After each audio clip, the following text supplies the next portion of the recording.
car video. What's up, everyone?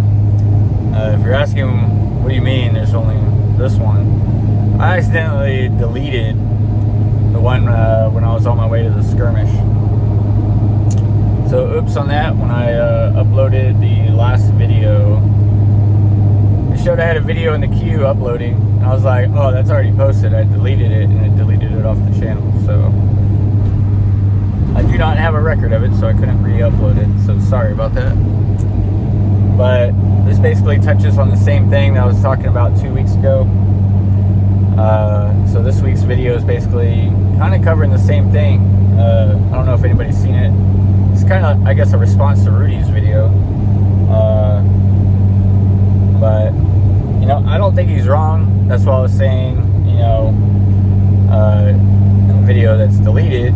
There's not really proof of it now, but I was still talking about just, you know, with people dumping their boxes of unlimited, like not even that far from distributor pricing. Like I was saying, it was time to load. Recently, I noticed within the past week, boxes finally come down to where I was saying that I was going to buy, which is, or not boxes, but cases. So I seen them touch $9.50 a case, but that box was sold before I can even respond to it. And then I've seen a steady amount of them around $1,000 to $1,050 per case, which breaks it around $250 a box. If you wanted to say, okay, I was buying it online, you're probably, you know, taxes, fees, everything, you're probably looking at like $220, and then all that out the door. So it's probably around $220 a box, which I actually like. Had some plans coming up, so I didn't. I haven't bought in a case yet. So still debating on it, going back and forth, racking my brain on that, whether or not I'm going to pick up another case. I kind of want to pick up at least two. To have because I have 3 sealed cases. I don't plan on letting go anything at first. So I did have 4, but I did that trade so I can get all the cold foils and complete the set. And I plan on just replacing that one or getting 2 more. We got to see how it goes though, because we have Kingdoms going up, and then I'm kind of skittish on buying the case. Because I got to see where everything's going, because we got the Dungeons & Dragons release for Magic, which I'm still debating on whether that's the last Magic product I'm going to do. And it's not because of getting overwhelmed, it's because locally we have a Road to Nationals game coming. And then as well, I also signed up for the Calling in Orlando. So I want to get prepared for that. I might have to take some resources and put them towards that. I still have Crucible War that's already pre-ordered, but unfortunately the Crucible War release date is sitting at August 30th, and there's Crucible War cards I need, so I have to go and find those. So I was kind of hoping waiting till Unlimited came out and then the drop. I think I'm going to get pinched in that situation, because I got to have the cards in my deck in order for it to be competitive. As far as what I'm going with, so the meta right now, from what I've seen that I've researched, it seems to be Chain, Doranthia, and Katsu as far as CC goes. As far as like majority of the player base that on registered decks that ends up going in. Surprisingly, I'm not gonna lie, I've seen Dash quite a bit, and that was pretty interesting. I was like, Dash, really? So, because I've seen Mech played like 1 time. I've only played against Mech once, and I was kind of surprised to see Dash on like a lot of those lists. But you know, so as the old saying goes, right? So basically, to boil down, you know, Rudy's entire video was basically, you know, when everybody somebody's greedy, that's when you're supposed to be fearful, which is true. You know, if you go back to like when my market is drunk video, right? We are now around those prices before they started taking off, or a little bit below, when I was just like, okay, it's getting out of hand. And possibly you could have said, hey, well, you know, you could have sold and you could have bought back. And it's like, I'm still under the impression if I sell, I'm never seeing it again. So it's kind of like, it's not worth it. It's not worth it, and I still am holding the same position. I have no intention to sell any of my cards. I don't mind doing a trade or something like that, but as far as like, okay, it's time to start selling and putting product in the market, it's not going to happen on my side. And as far as, he's not wrong on the Pokemon, I will say that. But hopefully, maybe, if it's true, then finally we can start getting some orders filled, because people are going to stop. They're going to have a lot delivered. And then I'll say I want XYZ, and then I get XYZ instead of like Chilling Reigns. I got 2 boxes.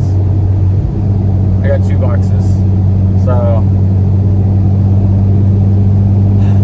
but I don't know. Like, but the biggest point, let's go back to where he was. The biggest point to that video is when there's blood in the streets, get greedy. That's rule number 2.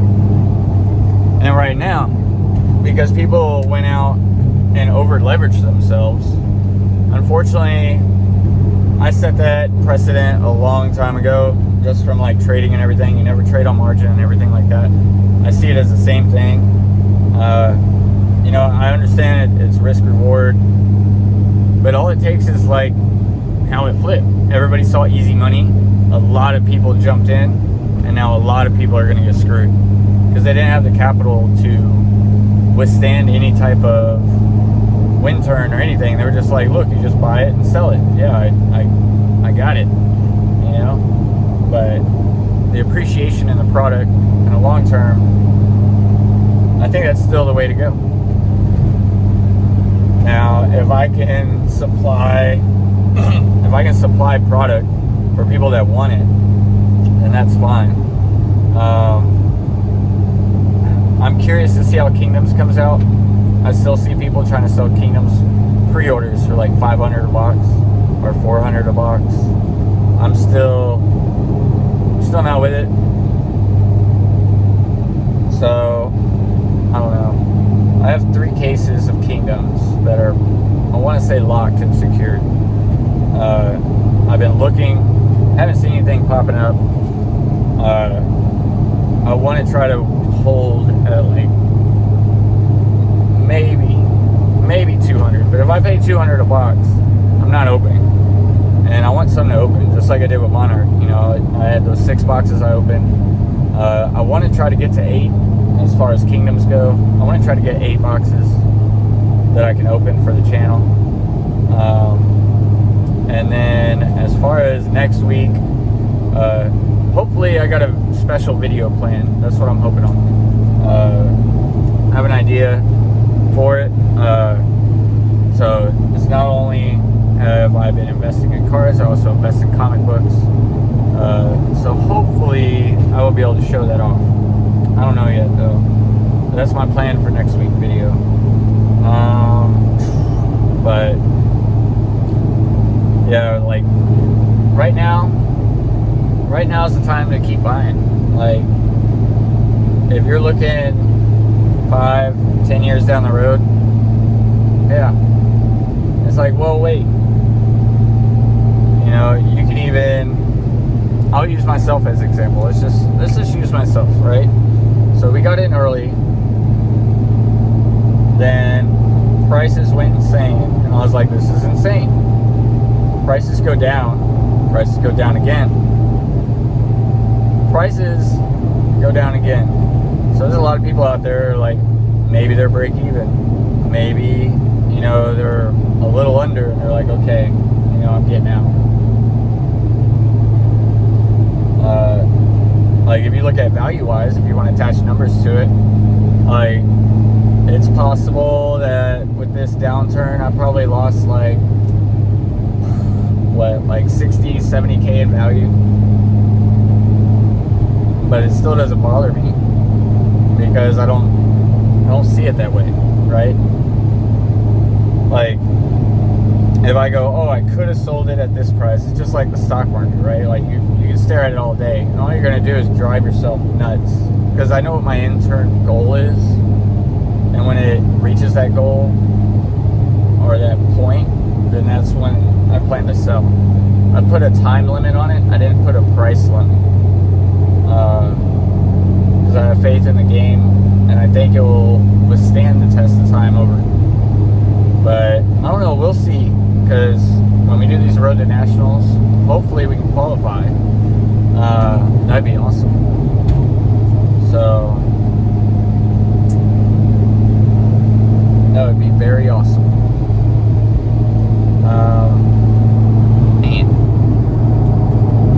And I'm like rambling because I'm recording and driving, which I don't recommend.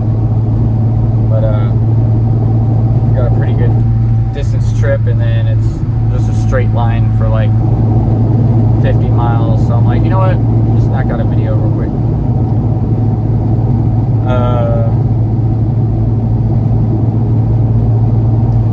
But the biggest thing is right now, like, if you can get decently priced cards but make smart decisions, I would do it.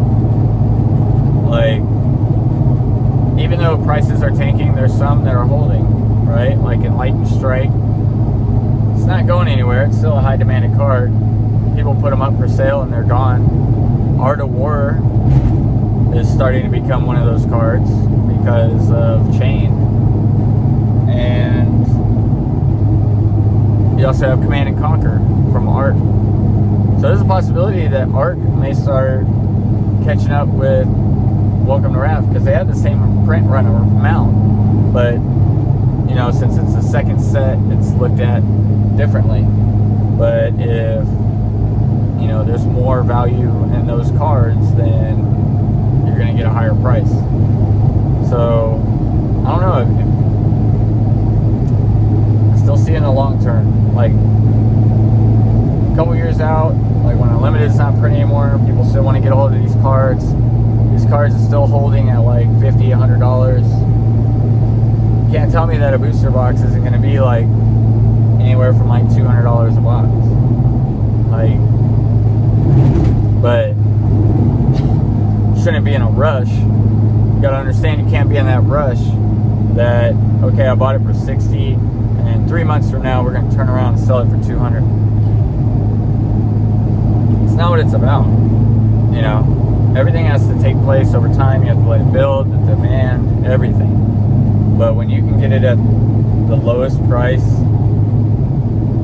it's kind of like, it's kind of a no-brainer, so to speak. Especially with all these talks of inflation. I mean, all the financial videos that you look up on YouTube, that's all they're talking about right now. So it's going to be curious what's going to actually happen in the next 5 years. Myself, honestly, I think by the end of 5 years, I think everything's going to cost about 20% more. So that's what I'm worried about. But at the same time, I've got myself insulated if that happens. But that's just my theory on it. So even though, as far as minimum wage goes, like, I understand the argument. And then now, with inflation catching up, you're going to have to increase the minimum wage. But before, you know, we were trying to avoid the situation where price increases got out of hand. And, you know, that was my argument against minimum wage. Like, trust me, I've been a minimum wage employee my entire life, and if I'm fighting for a minimum wage, then you're like, what? But, yeah. So, I know it sucks. I know it does. I've been there. So, like, right now, no, I wouldn't say I make minimum wage, but I don't know. Like, if they do increase it, I don't know if we're gonna have another round where like everything gets more expensive. But there's a lot of employers. Like, I've seen there's jobs that I applied for years ago now calling to try to hire me, which is funny. It's pretty funny. It's like, you guys didn't want me like 6 years ago, but now, or is it 7? It's like 6 or 7 years ago, and then now you're seeing if I want a job. And don't get me wrong, they're offering like twice to 3 times what I make now, and it's kind of tempting, but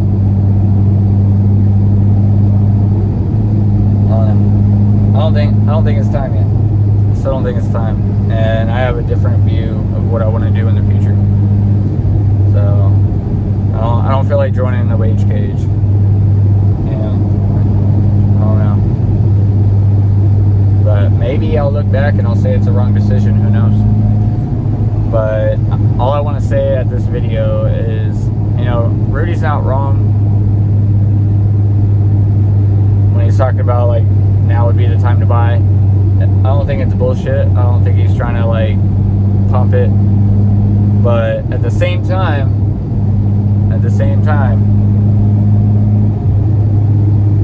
he did acknowledge, you know, technically there's some price manipulation there.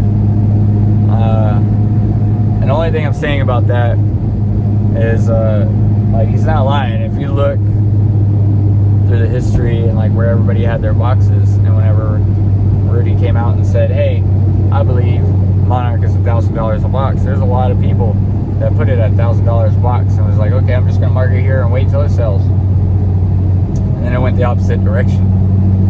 So, you know, that could be cause for the spike. You know, usually when that happens, it is a sign of market manipulation. Like, if you're following a chart, usually SEC gets involved in it. But collectibles are not really looked at as an asset. But I just thought it was kind of funny. I was like, wait a second. But, you know, it is what it is. But I'm still holding the same to my original values. I have absolutely zero plans to pay over $1,000 a card. It's just not going to happen. As far as recommending to people, like, yeah, if you see a box and it's like $220, $230, I would sit on it. I would buy it and I would sit on it. I really would. Like, even if prices went all the way down and they started selling at MSRP again at like $120, I'd be buying quite a few. Especially, I don't know, like, maybe Kingdoms comes down and everybody forgets about Monarch. I don't know. But I really, really like the playstyle of Lavea, and the more and more I tune her in, the more and more I like that character. So I have an idea for a deck, and I've been watching other videos because I'm like trying to get other people's take on like what they do, and there's some strategies that I think they are missing, or they mention and then say never mind, or they run into the struggle I originally started with, was you know, getting your pitch value up. Like, that's probably her biggest weakness. But man, if you can pull it off, like, I'm not even playing. Like, I had a Blood Rush Bellow to a Blood Rush Bellow to the what's the card? It looks like a demon, like crouching down, but and then you get go again. So I was like swinging with 10, and I made a mistake because on the second Blood Rush Bellow I drew a Doomsday, and honestly what I should have done in that match, looking back at it, instead of, throwing Doomsday out there and swinging with my minion just to be like, oh my god, I finally got it out, What I should have done is swung with my meat axe, because my meat axe would have swung for 9, and then I would have did the roll for the draw and discard, and more than likely I was going to pop a 6, so it would have been swinging at 11. So, I would have swung for like 22 on that, and I had an extra action point. Well, am I misremembering that? I don't know. I know I was swinging pretty rough, but I thought that ally got the boost from Blood Rush Bellow. That's why I went ahead and played the Doomsday, but it turns out he didn't. That was the ruling I got. And I think I'm like swooping close to the phone. What's up? Let's try to keep it far away and not in my face. But alright, so I'm looking at the timer. It says 20 minutes. So a good 20-minute ramble, I guess, of me on the road. I'm gonna get back to focusing on this, and hopefully I will see you guys Monday, and hope everybody has a good, safe 4th of July. Be safe, don't drink and drive. Be aware of your surroundings, or if you're with your family, enjoy yourself, have a barbecue, have fun, just be safe out there, and I will see you Monday. Goodbye.